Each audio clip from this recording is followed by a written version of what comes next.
Béchet, proviseur du lycée Monge. Et donc on va essayer ensemble d'animer une table ronde pour pouvoir prolonger les échanges de ce matin.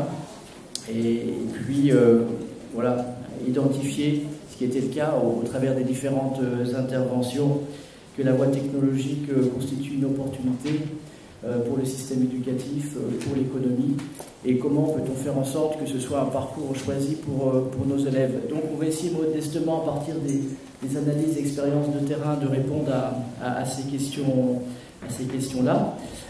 Et donc dans cette table ronde, Madame Caliste est professeure dans la voie et la série, la voie technologique et la série STMG au lycée du Granier. Mon collègue Christophe Vignot, qui est proviseur du lycée d'Annemasse Jean Monnet. Sandrine Westman, que l'on ne présente pas pour le SAIO. Myrtille Gardet, inspectrice IAEPR de l'éducation nationale en sciences physiques.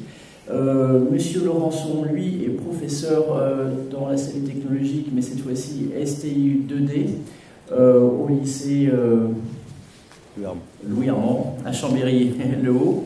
Et puis alors là, je vais m'aider de ma petite fiche pour présenter monsieur Benoît Gaudiard, qui lui est professeur agrégé du département CGE3S, c'est-à-dire coordination et gestion des établissements et services sanitaires et sociaux.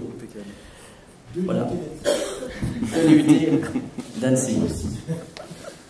Alors nous avions prévu de vous passer une petite vidéo pour présenter l'expérience d'une élève qui a réussi en passant par le bac STI 2D, et c'était une orientation voulue depuis le collège et qui s'est poursuivie par un BUT et qui maintenant occupe dans l'entreprise une fonction d'ingénieur. Donc on a eu quelques petits soucis techniques qui expliquent un petit peu ce retard dans le début de la table ronde. Donc ce petit témoignage qui est une vidéo de l'académie, voilà, vous est pas proposé pour l'instant. Ça se voulait une introduction, mais néanmoins les problématiques, voilà, comment attirer les talents qui correspondent aux compétences attendues par le monde économique, comment lutter contre les conceptions quelquefois erronées des enseignants, des parents, mais aussi des équipes de direction, parce qu'on a aussi, nous, à avancer sur ce terrain-là. Voilà, ce sont les questions auxquelles on va essayer de répondre. Alors, on va déjà s'intéresser à un premier champ de questions, et notamment pour savoir quelles sont les représentations actuelles de la voie technologique. Alors, on va se tourner vers les collègues, le collègue chef d'établissement et les collègues enseignants pour nous donner leur impression. Voilà, comment est-ce que la voie technologique est perçue actuellement? Quel est votre constat? Bonjour, François Laurençon. Du coup, je suis enseignant en STI 2D, donc en enseignement technique. Le constat qu'on fait, c'est qu'il faut dépoussiérer un petit peu la voie technologique. Et tout à l'heure, une bonne intervention sur cette image-là, qui n'est plus l'image en fait du STI 2D. Et ça, il faut le faire comprendre en fait à tout le monde. Le constat, il est que à la fois les familles voient le technique comme un ensemble de tours alignés les uns à la suite des autres, de la Grèce, enfin tout ça. Les collègues, des fois, de collège aussi, et les collègues, des fois, même de l'établissement en question. Les collègues de seconde qui font l'orientation, etc. Donc on a un gros travail là-dessus à redorer un peu l'image, globalement. Merci. On va poser la même question à Madame Caliste. Oui, bonjour. Effectivement, on a aussi ce constat-là d'un choix par défaut en fait dans la filière technologique, d'élèves qui parfois arrivent chez nous avec un sentiment d'échec, ils n'ont pas été capables d'aller dans la voie générale. Et en fait, ce n'est pas du tout le profil d'élève qu'il faudrait. Il faudrait justement qu'ils choisissent, puisqu'on a des compétences qui sont assez exigeantes, on a des matières qui sont assez difficiles, et un élève qui arrive par défaut, il ne va pas forcément s'épanouir en filière tertiaire. Au contraire, il faut qu'il ait une bonne connaissance de la filière. Et si on repense, pareil, à dépoussiérer un petit peu nos filières, moi quand je parle de la filière STMG, parfois on me dit c'est le bac G. On a encore cette hiérarchie des bacs, il y a très longtemps. Et en fait, c'est plus une question de hiérarchie, c'est une question de profil d'élève. Et je pense que c'est important, ça, que ça soit entendu.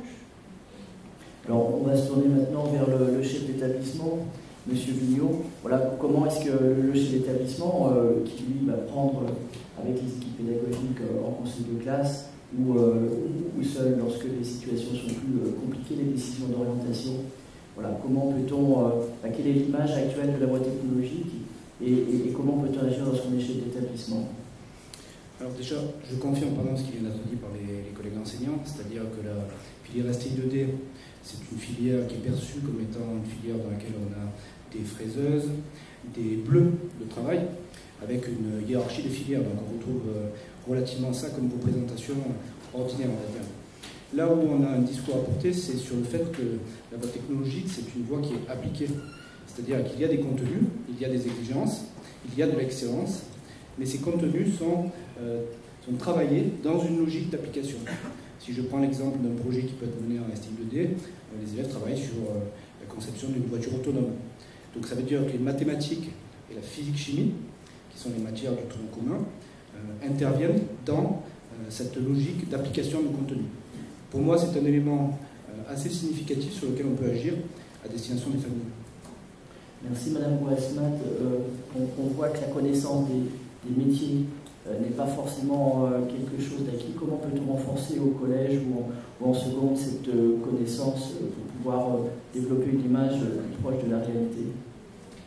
Au collège, ils sont encore très très loin des métiers parce que je pense qu'ils pensent à la semaine qui arrive et peut-être dans les 15 jours suivants. C'est un petit peu compliqué pour eux, mais par contre de parler de formation, d'aller visiter, de voir sur place effectivement qu'on n'est pas en de travail, même dans certaines sections, et qu'on est loin du bac G, avec les familles, prendre connaissance des cours et que les jeunes puissent prendre conscience que cette méthode pédagogique dont on parlait ce matin, inductive, ça va particulièrement correspondre à certains élèves. C'est ce que vous disiez tout à l'heure en forme de profil. On a des élèves qui vont être mal à l'aise sur maths physique, sur une filière générale, mais si on travaille, je pense au lycée Monge actuellement, ils travaillent sur des parapporantes, donc ils vont travailler les forces, comment c'est porté, etc. Ils vont travailler maths et physique sous cet angle-là de façon très concrète. Eh bien, ça passe beaucoup mieux. La méthode n'est pas la même. Du coup, ça va correspondre à des élèves qui vont se retrouver en situation de réussite. Moi, je dirais que pour porter cette voie-là, c'est voilà, amener la réussite, montrer que maths et physique, ça débouche un ensemble de métiers. Ce serait même compliqué de restreindre ces métiers parce que c'est très très large. Et on va avoir la même chose sur les bacs STL, ST2S, etc. Je rentrerai plutôt par la pédagogie, personnellement. Alors si on reste dans la pédagogie, justement, on vient de parler des représentations, mais pour s'interroger sur la manière dont on enseigne dans la voie technologique, on a parlé ce matin de pédagogie inductive. Voilà, comment enseigne-t-on différemment en série technologique? Je me retourne vers vous, Monsieur Laurençon. Ce qui change un petit peu, c'est qu'on va beaucoup aborder en fait nos enseignements par du projet, par des activités pratiques. L'idée étant pas forcément, j'ai bien aimé la notion de ressources tout à l'heure, le cours, TD, etc. En fait, ça vient compléter des compétences qu'on va mettre en œuvre en projet, et les savoirs en fait vont venir tout seuls finalement, parce que ce seront que des outils qui vont venir compléter en fait cette pédagogie-là. Et certains élèves se révèlent notamment dans ces situations-là. C'est des situations dans lesquelles ils se découvrent des moments un petit peu lassés par l'enseignement classique, on va dire. Et là, ils sont actifs, et les savoirs, en fait, ils se construisent différemment.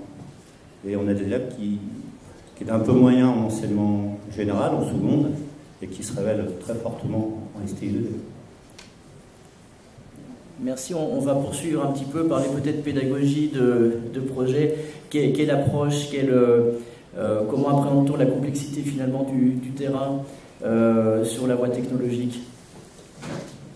Sur les étudiants qu'on a donc en plus de CGE 3S, donc pour faire simple, les métiers de la santé et du social, on a donc des étudiants, des élèves qui sont capables d'approcher des sujets très complexes, comme par exemple la santé au sein d'un quartier ou la mise en place de projets pour des structures médico-sociales, grand âge ou situation de handicap. Donc à leur âge, c'est des sujets qui peuvent être assez complexes.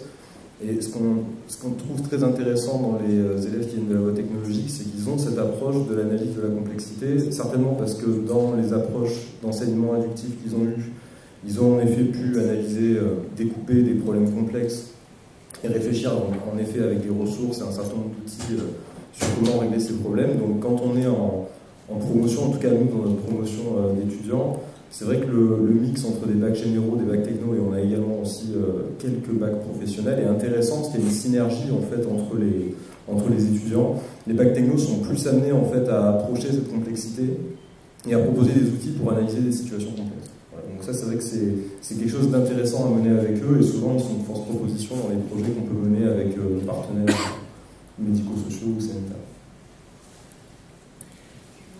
Madame Caliste, on va prolonger la discussion, je vous en prie. Je voulais juste préciser, en STMG, en fait, on est quand même sur une pédagogie inductive, hein, mais on n'est pas sur des projets matérialisables comme en STI 2D. Parce que nous, on parle plutôt comme on est sur les sciences du management, de la gestion, on part de contexte enrichi, on part de véritable organisation. Et on va aller analyser, observer et en déduire des concepts. Donc, on n'est pas tout à fait dans du pratique tel qu'on l'entend dans les autres séries. On est quand même sur des choses à la fin qui sont assez conceptualisées. Alors, justement, dans le prolongement de ce que vous venez de dire, on dit quelquefois tu vas aller en STMG, c'est plus facile. Alors, est-ce que ça, c'est une vérité? Ou est-ce qu'il faut débusquer justement certains propos ou certaines conceptions erronées? Je pense qu'on a des conceptions erronées, effectivement, parce qu'un élève qui est en échec dans le général à 4 de moyenne, il ne va pas forcément s'épanouir en filière STMG. Souvent, il reste à 4 de moyenne. Pourquoi? Parce que c'est une question de profil, c'est ce que je disais tout à l'heure. Il faut que ce soit un élève qui a envie, effectivement, de partir de choses concrètes, donc d'observations réelles, mais on va quand même conceptualiser des choses, et on est sur des matières qui sont assez difficiles. Hein. On fait du droit, on fait de l'économie, on fait des sciences du management. C'est quand même des matières à la base qu'on ne trouve pas au lycée, qui sont enseignées à l'université. Et en fait, on a une exigence vis-à-vis de nos élèves sur des concepts qui sont très abstraits. Et donc effectivement, c'est assez faussé de penser que c'est plus facile en STMG. C'est différent, les pédagogies sont différentes, elles peuvent être plus adaptées à des profils peut-être qui ne s'épanouissaient pas en général parce que les méthodes ne leur conviennent pas, mais pas à des profils d'élèves qui n'arrivent pas à rentrer dans les abstractions de toute façon. Alors on dit souvent, et on va céder la parole à Mme Glassman, que les élèves viennent chercher aussi du sens et des valeurs, indépendamment d'un contenu de formation. Qu'est-ce que la voie technologique en ce sens-là peut leur apporter? Nous, dans les entretiens, on a ce sentiment que depuis quelques temps, la question du sens qu'on apporte est très très forte chez les jeunes. Elle est très très forte dans le choix des filières post-bac aussi, mais dans ce choix même pré-bac, qu'est-ce que je vais mettre comme sens? Cette notion de développement durable, elle est très importante pour eux, par exemple, mais c'est pas, je ne veux pas étudier du français pour le français ou du droit pour le droit, j'ai envie de voir dans quelles circonstances ça va me servir, à quelle occasion je vais pouvoir l'utiliser, etc. Et du coup, ça répond à ce questionnement de certains élèves encore. C'est pas pour tous, hein, certains ne s'y plairaient pas du tout, mais d'autres ont vraiment besoin de mettre du sens. Et la filière technologique, elle répond à ça. Et pour reprendre sur l'histoire de la facilité ou versus complexité de la voie techno, sur STL, on a parfois aussi cette idée que ça va être plus facile, mais en termes de programme, je ne sais pas. Madame Gardet.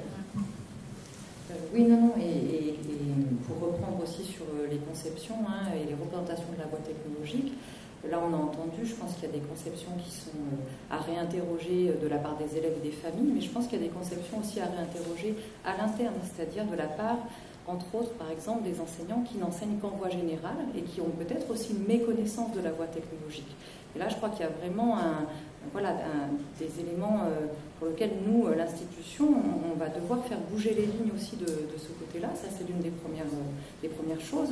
L'autre chose, je rebondis sur ce que dit ma collègue, c'est vrai que lorsqu'on voit des éléments comme la voie technologique, par exemple STL, il y a aussi une vraie question à interroger.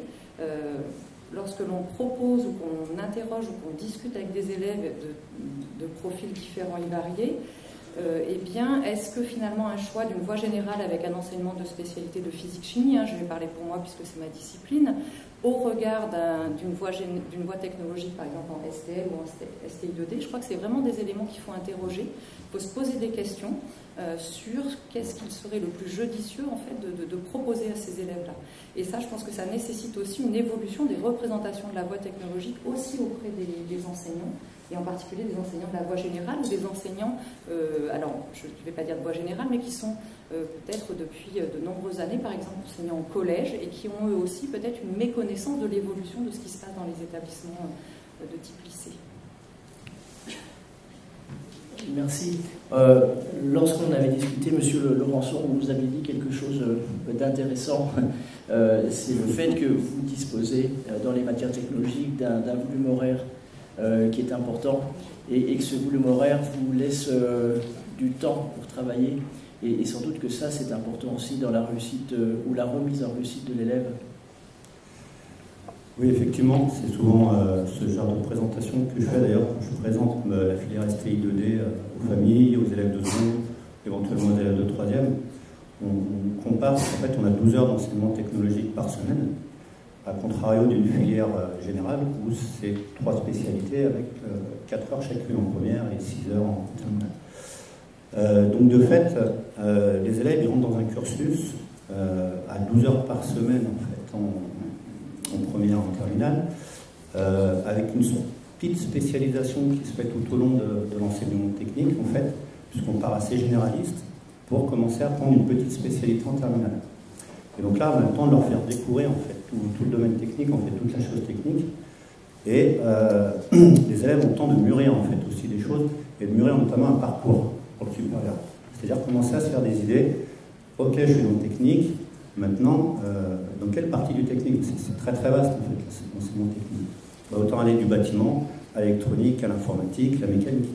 Donc les élèves commencent à mûrir en fait des idées tout au long en fait, de ce parcours sur les 2 années de bac. Et on a le temps en fait de les accompagner aussi sur ces temps-là en leur proposant un nombre d'activités assez conséquent. Et de projets dans lesquels ils peuvent rentrer par différentes portes d'entrée justement avec des tâches bien précises. C'est-à-dire que si un élève est motivé par la représentation 3D des éléments, il va s'investir sur cette partie-là du projet. Alors que son copain va s'investir sur une partie plus programmation, plus énergie. Enfin là, je parle un peu de termes spécialistes, mais voilà l'intérêt en fait, de passer du temps aussi dans ces filières-là et de proposer en fait des activités diverses et variées dans l'accompagnement du parcours. En fait. Je trouve que c'est super intéressant. On réfléchit post-bac en fait, qu'on commence la première STI2D. Merci, on va justement, on arrive maintenant effectivement au parcours de l'élève, qui est le parcours où on peut construire avec la voie technologique. Alors ce matin, on a déjà commencé un petit peu à étudier tout cela. C'est vrai qu'on peut aller vers des parcours qui sont plus courts, d'autres qui peuvent être des parcours d'excellence qui amènent aussi à passer par les classes préparatoires, classes préparatoires de TSI. J'en profite pour dire qu'elles existent au lycée Monge. Ce serait comme dommage de ne pas profiter de cette opportunité-là, voilà, et qui permet de réussir les concours pour entrer dans les écoles d'ingénieurs. Voilà. Mais est-ce que voilà, l'expérience que vous avez, Madame Calice peut peut-être nous donner son avis. Quels sont les parcours sur lesquels se projettent vos élèves? Nos élèves, ils se projettent effectivement beaucoup sur les buts. Voilà, moi je pense à des élèves qui sont arrivés en première STMG, un peu fragiles, mais avec une capacité de travail importante, qui avaient le profil et qui ont réussi à s'épanouir, à faire un bon bac STMG, qui partent ensuite faire un BTS ou un but maintenant, et qui finissent par faire un master professionnel. Et je pense à une élève que j'ai suivie particulièrement et qui aujourd'hui est chargée de clientèle dans un cabinet de conseil. Enfin, il y a des parcours de réussite qui sont vraiment excellents. Je pense à une autre élève que j'ai eue en terminale RH, donc ressources humaines, et qui est partie à la classe prépa, et qui a bien réussi derrière, et qui ne serait jamais allée faire une classe prépa si elle n'avait pas fait le cursus effectivement STMG. Donc on a des élèves qui réussissent, et on en a un certain nombre. Ils ne sont pas assez valorisés dans les parcours justement, et on ne le sait pas assez. Alors on essaye de valoriser notre filière en montrant comme la vidéo de la filière que vous vouliez projeter. Et effectivement, c'est vraiment un parcours qui peut être de réussite, que ce soit Bac+2, Bac+3, Bac+5. ils trouvent leur voie. Ils ont juste besoin, et je rebondis sur ce que disait le collègue, c'est vrai qu'en STMG, on travaille sur leur projet qui va nourrir les questions du grand oral. Et leur projet, il y a une partie d'eux-mêmes dedans en fait. Parce que c'est eux qui choisissent leur organisation. Quand ils sont en terminale, s'ils sont plutôt orientés sur des aspects comptables, ils vont aller choisir l'enseignement spécifique de la comptabilité ou de l'informatique. Et effectivement, ils commencent déjà à réfléchir à leur projet, et derrière, c'est une ouverture où ils peuvent rebondir sur autre chose, et ça leur laisse le temps de réfléchir. Et donc, ils trouvent leur voie. Monsieur Vigneault, est-ce que vous ressentez justement cette construction aboutie dans le parcours des élèves, ou est-ce que les choses se construisent petit à petit et qu'il y a encore besoin peut-être d'expliciter davantage? Alors pour moi, il y a besoin d'expliciter davantage parce qu'à mon avis, il y a une méconnaissance des études de post-bac, avec notamment les places réservées qui peuvent exister en BUT, et aussi les parcours en classe préparatoire aux grandes écoles ou les écoles d'ingénieurs, puisque que ce soit un STI 2D ou un STL, il y a des classes préparatoires dans les écoles, il y a aussi des places réservées dans les INSA, et ça je pense que c'est un élément qui n'est pas forcément connu ni par les professionnels de l'éducation que nous sommes, ni par les parents, et a fortiori par les élèves. Ça me semble être un élément important à rappeler. Et puis je voudrais rebondir un tout petit peu sur ce qui a été dit il y a quelques instants aussi pour compléter ma réponse tout à l'heure. En fait, la voie technologique, c'est une voie qui permet d'approcher la complexité en partant de situations du terrain. C'est aussi un élément qui me semble important de verbaliser auprès des familles. Et c'est une voie qui permet aussi de donner du sens à ce que l'élève fait. Voilà un petit peu ce que je pouvais dire et rajouter par rapport à ma réponse de tout à l'heure. Merci. Monsieur Laurençon et Monsieur Gaudiard, si vous souhaitez aussi apporter quelques éléments. Oui, moi je voulais rebondir un peu sur les parcours d'excellence. Parce que là, on voit en fait, nous en STI 2D, on aperçoit des stratégies maintenant de jeunes qui seraient moyens, enfin, on va dire 13-14 de moyenne en filière générale, et qui viennent faire des parcours d'excellence, des gens STI 2D, avec une idée derrière, en fait, d'intégrer les fameuses classes prépa dédiées au STI 2D. Donc en fait, ils mûrissent un parcours depuis la fin de la seconde. Mais ça se fait que pour les initiés globalement. C'est-à-dire que les familles, ce sont souvent des fils d'enseignants, ce sont souvent des gens qui sont du milieu, on va dire. Donc ça, il faudrait déployer en fait cette image-là, afin que les familles connaissent ces parcours-là et se disent que c'est pas à la marge, quoi, que c'est largement possible de faire. Et rappeler qu'on a aussi quand même pas mal d'exigences, comme tu disais, dans nos filières, finalement, ce sont des belles filières, quoi, globalement. Alors, je ne sais pas si je ne vais pas anticiper sur le sujet suivant qui était plus l'insertion professionnelle. Mais c'est ça. Ok. Donc nous, c'est vrai que sur les métiers médico-sociaux et les métiers de la santé, aujourd'hui, il y a quelque chose d'important à intégrer, c'est qu'on n'a plus trop besoin de cadres, on a plus besoin de cadres intermédiaires. Alors ça, c'est plus précisé aussi par les contacts qu'on a avec les services médico-sociaux. Dans les deux transitions qu'on va avoir sur la société française, donc la transition démographique et puis la transition épidémiologique, il y a des grandes familles de métiers qui se dessinent sur l'aide à la personne et les services à domicile, où finalement pour diriger maintenant un service d'aide à domicile et être encadrant, en fait on nous demande tous les niveaux Bac plus 2, Bac plus 3 et certainement pas des masters. En tout cas, les employeurs sont bien embêtés quand ils ont des étudiants qui ont un master 2 pour ensuite rémunérer des étudiants de manière correcte sur ces postes d'encadrant de services à domicile. Et puis sur l'aspect de la santé publique, alors peut-être avec le Covid, il y a eu une prise de conscience importante sur ce qu'est la santé publique en France. On est quand même peut-être pas forcément en avance sur ce sujet, mais il y a vraiment le déploiement des stratégies de promotion de santé et de prévention. Et là encore, on l'a confié aux médecins, ça n'a pas trop marché, on l'a confié aux infirmiers, ils ne sont pas assez. Il y a des nouveaux métiers donc il faut inventer. Et là, nous, on voit avec certains partenariats qu'on met en place avec des municipalités ou des collectivités territoriales qu'à niveau Bac plus 2, Bac plus 3, on peut avoir des niveaux d'animateurs de contrat local de santé, de responsables de plans de prévention, de promotion de santé. Et ça marche plutôt très bien. Donc ça a été déjà initié avec les métiers Covid que peut-être vous avez suivi, puisqu'il y a eu des métiers d'animateurs Covid qui ont été mis en place pour des étudiants qui étaient à peu près à niveau Bac plus 2. En fait, c'est des métiers qui se développent très vite. Et il y a énormément de demandes, donc ça aussi, ça me permet de relayer un petit peu le secteur actuel de ces cadres intermédiaires dans les métiers de la santé. Aujourd'hui, on a beaucoup plus d'offres que de demandes d'étudiants. Et au niveau national, il y a peu de formations, il y a peu de buts CGE 3S, mais sur le secteur de l'aide à domicile, il y a une vraie demande.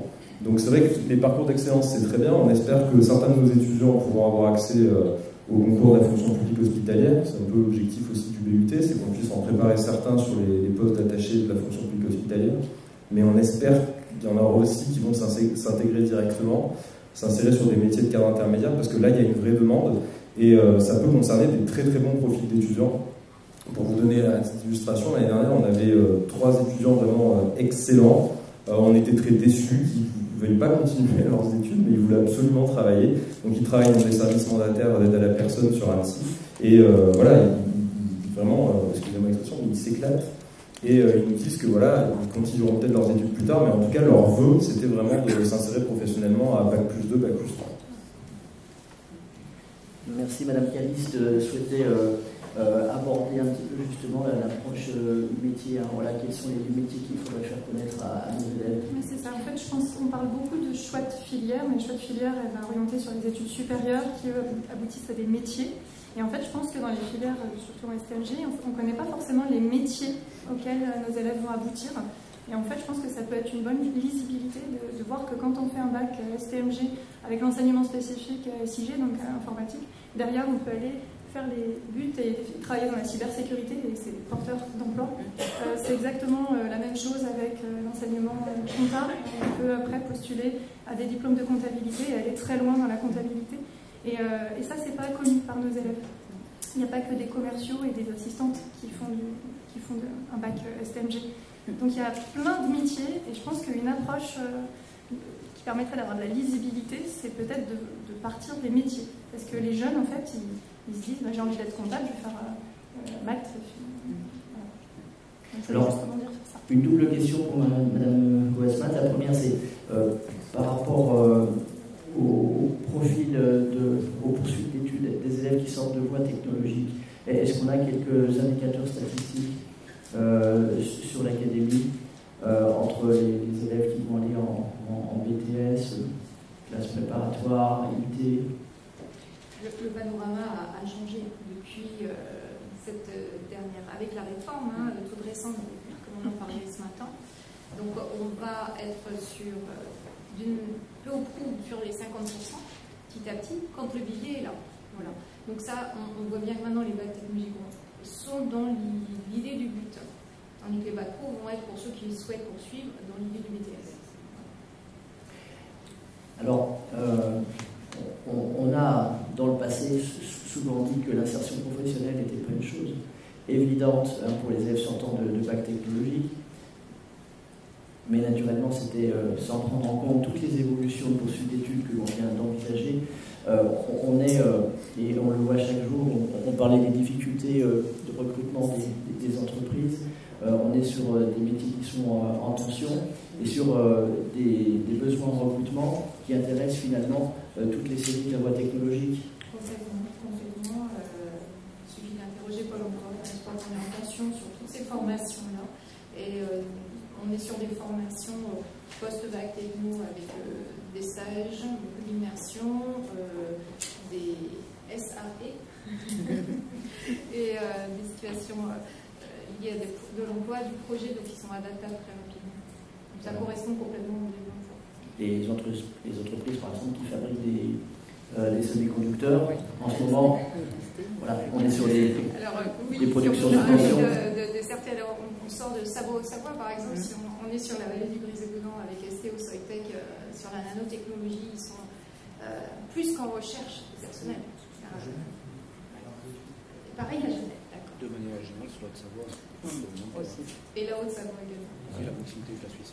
Et donc ça, c'est important de dire voilà, que les jeunes qui vont choisir la voie technologique et les études qui suivent dans cette voie technologique, le baccalauréat, sont des élèves qui vont pouvoir trouver une insertion professionnelle sans difficulté et qui auront des possibilités d'évolution assez importantes. Ils sont attendus en but, ils sont attendus ensuite, une fois qu'ils sont diplômés, très attendus. Alors maintenant, c'est la question, la problématique qui nous est posée, hein, c'est comment, après ce constat, peut-on envisager de réussir le défi de la valorisation de la voie technologique? Alors, on a parlé ce matin déjà de la feuille de route, voilà, pour valoriser la voie technologique. Est-ce que vous souhaitez apporter quelques précisions? Oui, alors on s'en reprend ce qui a été dit ce matin sur la présentation de la feuille de route académique, sur ce plan de valorisation de la voie technologique, quelques peut-être actions concrètes. C'est vrai que du coup, on a choisi de se dire qu'il fallait informer et former en fait les enseignants, les professeurs principaux par exemple de 3e et de seconde. Donc on a mis en place des webinaires dans le cadre du printemps d'orientation qui ont remporté un franc succès. On a eu un peu plus de 350 connexions pour permettre de présenter ces voies technologiques qui étaient parfois un peu méconnues. Donc ça, je pense que c'est un des éléments qui sera reconduit de façon pluriannuelle. Il y a le séminaire aujourd'hui que l'on fait sera aussi décliné, c'est ce qui a été annoncé ce matin à l'automne, aussi bien sur l'Isère que sur Drôme-Ardèche, avec l'idée là aussi de faire se rencontrer en fait des publics qui peut-être ne se rencontrent pas si souvent que ça, à savoir des professeurs de collège, des professeurs de la voie générale en lycée, de la voie technologique en lycée, des principaux de collège, des proviseurs, et puis également la présence du coup de l'universitaire au-delà du SCO. Donc il y a cette idée de décliner aussi cette forme d'acculturation les uns aux autres. Et puis des éléments qui ont été aussi abordés ce matin, on se pose la question de la formation au-delà de l'information, avec la façon dont on va décliner ça l'année prochaine dans le plan de formation académique 2022-2023. Donc on est en pleine construction de ce plan de formation et il y a des éléments qui sont prévus autour de la valorisation de la voie technologique et des éléments, je rebondis sur ce qui a été dit ce matin, en se posant la question de faire des rencontres entre des professeurs du SCO et du SUP. Ce sont des éléments qui sont travaillés à l'heure actuelle pour intégrer ce plan académique de formation. Donc on reste sur cette idée-là de communication, de formation et d'information. Merci. Une question peut-être pour M. Gaudiard.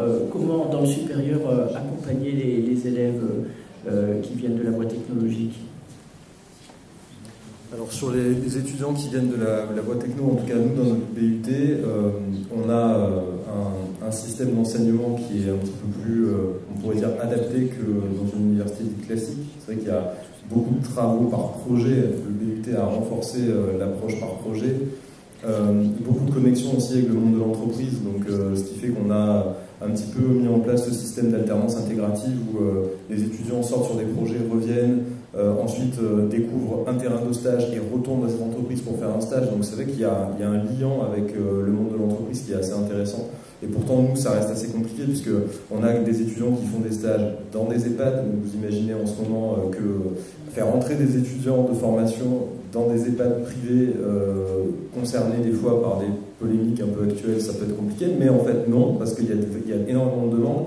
Et je pense qu'aujourd'hui, il y a un peu un moment charnière où il y a tellement de demandes dans le secteur de la santé et du médico-social qu'il faut vraiment en profiter pour faire rentrer ces entreprises dans les processus de formation, aussi de certification, parce que finalement, nous, on a des entreprises qui participent à l'évaluation des étudiants.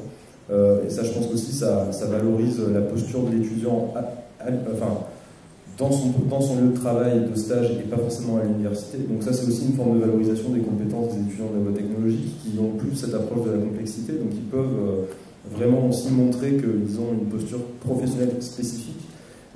Et puis après, nous, en termes d'accompagnement, je vais être très honnête, on n'a pas de dispositif spécifique, nous en tout cas, qu'on a mis en place pour les étudiants de la voie technologique, puisqu'ils ne sont pas en difficulté. Nous, les étudiants qui sont en difficulté, c'est des étudiants qui ont des problématiques de motivation, qui viennent de bac pro, de bac techno ou de bac général, c'est exactement les mêmes problématiques, c'est l'implication dans le travail. Ça aussi, je pense que c'est en termes de valorisation, même dès le collège, de dire que finalement, peu importe le bac choisi, moi-même je viens de la voie technologique, donc on est comme ça, mais peu importe finalement le bac choisi, c'est plus la motivation et le projet qui va faire que ça va fonctionner ou pas. Merci. On peut poser la question au proviseur de lycée, M. Villot. Voilà, quel accompagnement des élèves pour les amener à réussir dans la voie technologique? Alors, en fait, on a la possibilité de faire des mini-stages pour les élèves qui sont en seconde, par exemple, découverte des filières technologiques, que ce soit les élèves du lycée ou des lycées environnants, ça c'est un premier point. Ensuite, on est intégré, en ce qui concerne le lycée Mondé, mais d'autres, avec les actions qui sont menées par l'université Savoie-Mont-Blanc, où nos élèves vont en mini-stage à l'IUT, donc ça aussi c'est un élément qui permet de valoriser cette voie technologique et d'accompagner. Et puis, on est en train de réfléchir à un projet qui pourrait partir du collège et puis aller jusqu'à l'UT, où des élèves des collèges, lycées et UT travaillent sur le même objet et avec un temps de rencontre, sur un temps qui peut être d'une année scolaire. Donc ça, c'est un projet que nous avons en réflexion et que nous souhaiterions pouvoir déboucher dans les mois qui viennent. Alors, est-ce qu'il s'inscrit dans les cordées de la réussite? Alors, les cordées de la réussite, c'est aussi un levier sur lequel on peut travailler. Dans les jours qui viennent, au lycée Monet, nous allons accueillir des élèves qui viennent de collégiens du Chablais, donc qui sont éloignés du territoire d'Annemasse, et ils vont passer une journée sur le BTS électrotechnique. Et là, c'est un projet qui, pour le coup, rentre dans les cordées de la réussite. Donc, les cordées de la réussite sont un des leviers, effectivement, qui peut être actionné au même titre que les campus des métiers des qualifications, qui peuvent être associés à la démarche, et notamment à travers le directeur opérationnel. Et dans le projet dont je parle, de travailler en collaboration avec l'université, on associe aussi la directrice du campus des métiers des qualifications. Et puis si on élargit, on peut aussi penser aux comités locaux école-entreprise qui pourraient intervenir. Et est-ce que, on l'a évoqué ce matin, il y a des moyens DG qui peuvent être fléchés? La question est délicate, je préfère la poser. Ce sont des projets qui reposent sur l'engagement des personnels, qui trouvent un intérêt pédagogique et un intérêt pour le sens que peuvent avoir les élèves pour leur scolarité. Merci pour cette réponse. Alors, comment maintenant, et la question peut être posée même pour faciliter les parcours des élèves à partir du collège. On a parlé finalement ce matin aussi de la carte des formations, comment faire en sorte que pour les familles on puisse trouver des filières technologiques, toutes les séries si possible, de manière assez rapprochée. Sur la carte des formations, on a certains baccalauréats qui sont tout à fait accessibles, c'est pas le souci. Effectivement, sur d'autres, on voit qu'il y a c'est plus compliqué, on peut avoir des élèves qui peut-être vont avoir la difficulté d'intégrer leur lycée de secteur, puis ensuite de bouger en fin de seconde pour rejoindre un bac ST2S par exemple ou STL. Donc une expérimentation va être proposée. Je ne la dévoile pas aujourd'hui. Vous devrez lire très attentivement le guide à FENMET pour en connaître tous les détails. Madame Cadiz, est-ce que vous menez des projets, notamment de mini-entreprises, pour essayer de familiariser les élèves avec le monde de l'entreprise et pouvoir développer justement de manière concrète et en tant qu'acteur cette implication dans la réalité? Oui, on a des collègues de STMG qui se lancent dans le projet mini-entreprise, mais on fait aussi de l'immersion. On fait venir nos élèves 2 secondes intéressés quelques petites heures, voir ce que c'est la filière STMG. Et on fait la même chose en faisant des petites immersions entre la filière STMG et nos BTS. Par contre, c'est vrai qu'on ne fait pas d'immersion pas encore. Mais donc on fait ça, puis on a aussi un partenariat dans mon lycée, alors ça c'est propre avec mon lycée, mais on a un partenariat avec le centre des jeunes dirigeants.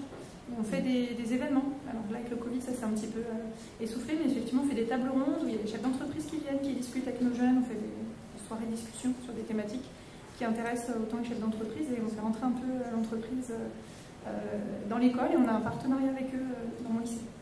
Donc oui, on fait des choses.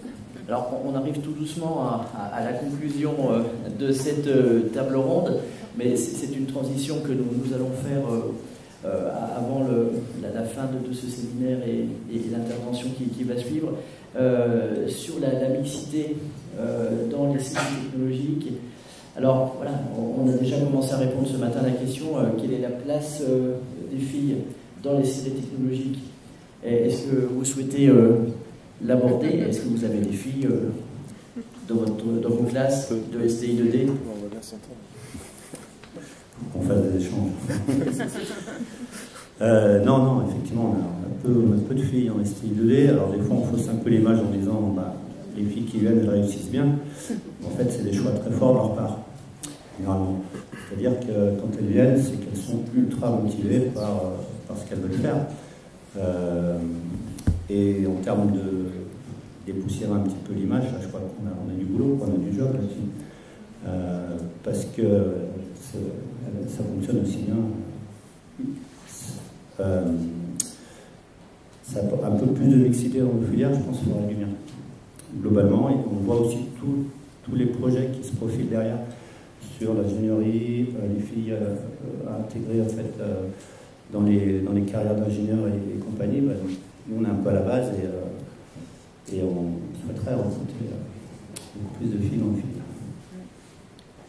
Merci. Et on peut dire aussi que pour les ressources humaines dans les entreprises, il y a aussi ce souhait qui nous est souvent transmis de pouvoir faire en sorte non seulement que la pyramide des âges au sein des entreprises puisse permettre à l'entreprise de bien continuer son travail, mais qu'aussi la féminisation est aussi une nécessité dans la mise en place du travail d'équipe et les équilibres qui se mettent en place.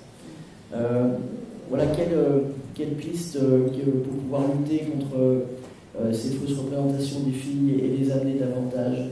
On en a parlé il y a quelques instants, on a parlé de motivation, de projet, de détermination. Est-ce que vous voyez d'autres approches possibles? Alors, nous, on est aussi concernés par l'image, vous savez, des métiers du care. Alors, même si la théorie du care est une théorie plus féministe initialement, mais ça serait bien quand même aussi de considérer que les métiers médico-sociaux de la santé ne sont pas réservés qu'aux filles. Puisque nous, en fait, on a un sexe ratio totalement inverse, nous deux. Voilà, exactement. Et donc, c'est aussi pour moi un petit peu un souci, c'est-à-dire qu'on a souvent des représentations genrées sur les métiers du social, et les métiers de la santé aussi, avec ST2S, beaucoup aussi d'élèves d'ST2S qui font ça pour devenir infirmier ou infirmière. Or, il y a énormément d'autres possibilités. Donc en fait, dès la construction des projets d'orientation, en fait, les métiers de la santé publique, ça peut aussi être intéressant pour les filles et ça peut aussi être intéressant pour les garçons. Et le social, ça peut aussi être, y compris dans le secteur du handicap, des métiers exercés par les hommes. Et là, on a quand même un gros travail, je pense, à faire, mais dès le collège, sur la représentation de ces métiers. Merci beaucoup. Voilà, nous arrivons au terme de cette table ronde dans laquelle nous avons voulu de manière concrète, donner l'expérience des collègues, des personnes de terrain. Merci à tous pour votre contribution à ce débat. Merci.